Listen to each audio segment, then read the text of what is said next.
All right. Welcome again to the 5 Minutes Torah.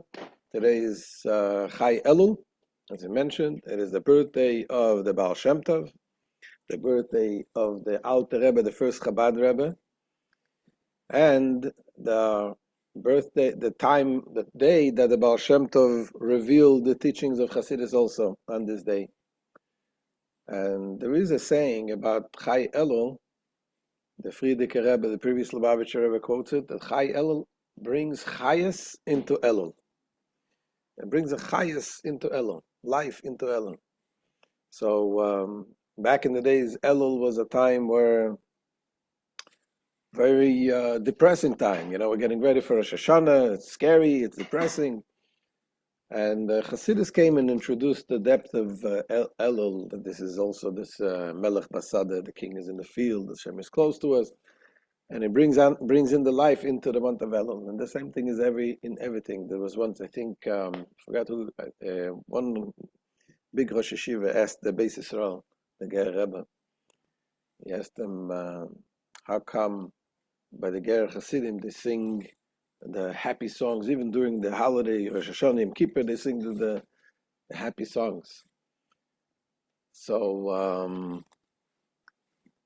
he told him that, I'm trying to remember this. Yeah, so he told him, it says by Yaakov Avinu, and Yaakov Avinu wanted to reveal to his children the time when Mashiach comes.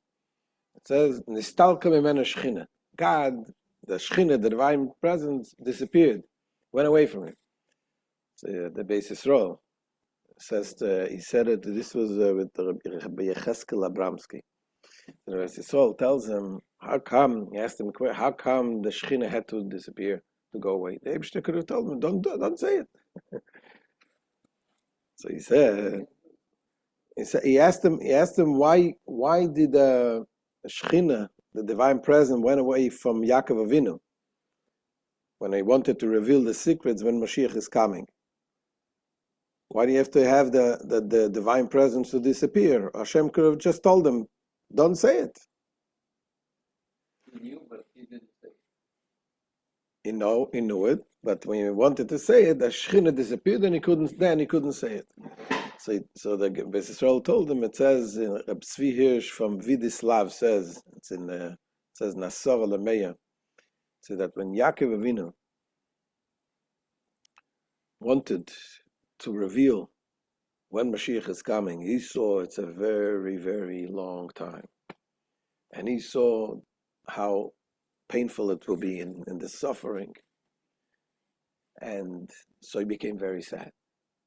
And when you become sad, the Shechina goes away. So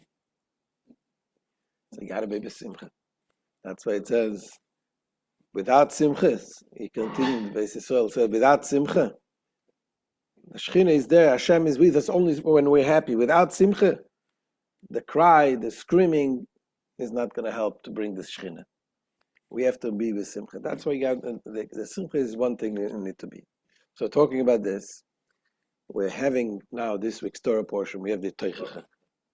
The Tochachah is things that seems like curses, the terrible, terrible things. So I wanted to share with you a little story from the Alter Rebbe. Today's his birthday. His son was the Mitteler Rebbe, Reb Dov Ber. And when his son was a young boy, there was one Shabbos, Parshas Ki Savo, that the Alter Rebbe could not be, was not in town. The Alter Rebbe used to be the Baal Korah. He was reading the Torah. So he wasn't here, somebody else read it. And the Mitteler Rebbe, Reb Dov Ber, listening to these terrible, terrible words, he became literally sick. Literally. He couldn't take it. To the point that on Yom Kippur, they said that he wasn't sure if he was able to fast. So they asked him, what happened this year? Every year you hear the same words. So he said, when the Tate leint, when the father reads, you don't hear curses, you hear blessings. When the father, there's two ways of understanding it. When the father, my father, the Alter Rebbe, he sees the blessings in everything. And the other interpretation is when we feel the father is reading it, a father doesn't want to punish a child. A father wants to elevate the child, wants to lift them up. And when a father disciplines a child, in the discipline you see the blessings. There's a story from famous story in the Gemara from Rabbi Shimon Bar Yochai that sent his son, Rabbi Elazar, to some sages to get blessed by them.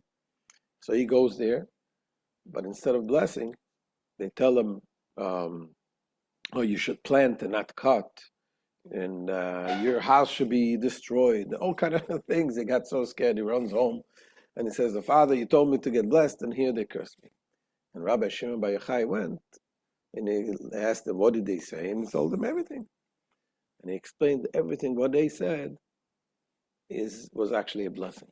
He told them, you should take out and not bring in, meaning that you should marry off your daughters, and your sons will live, and you're not going to have to bring back your daughters home.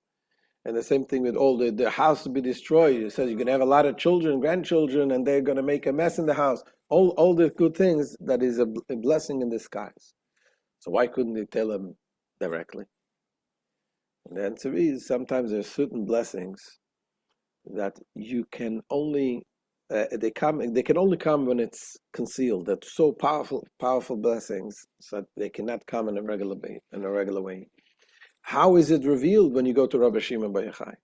Rabbi Shimon Bar Yochai, being that he has the key to the secrets of the Torah, is able to uncover these secrets. And the same thing is here today. We're leaving the time already so close to Mashiach. It says the Mala Oretz Deis Hashem, the knowledge of Hashem, the teaching of the mystical part of the Torah is revealed. So when we go approach this brachas as brachas, then Hashem will make sure that we'll be able to see the brachas in a revealed way, and it'll give us in Klal Yisrael a gute gebenchte Jahr tichle shana v'kil leiseo v'techala shana b'chesea, that all the curses of the last year should be removed, and we should have all the blessings in a revealed way. Amen.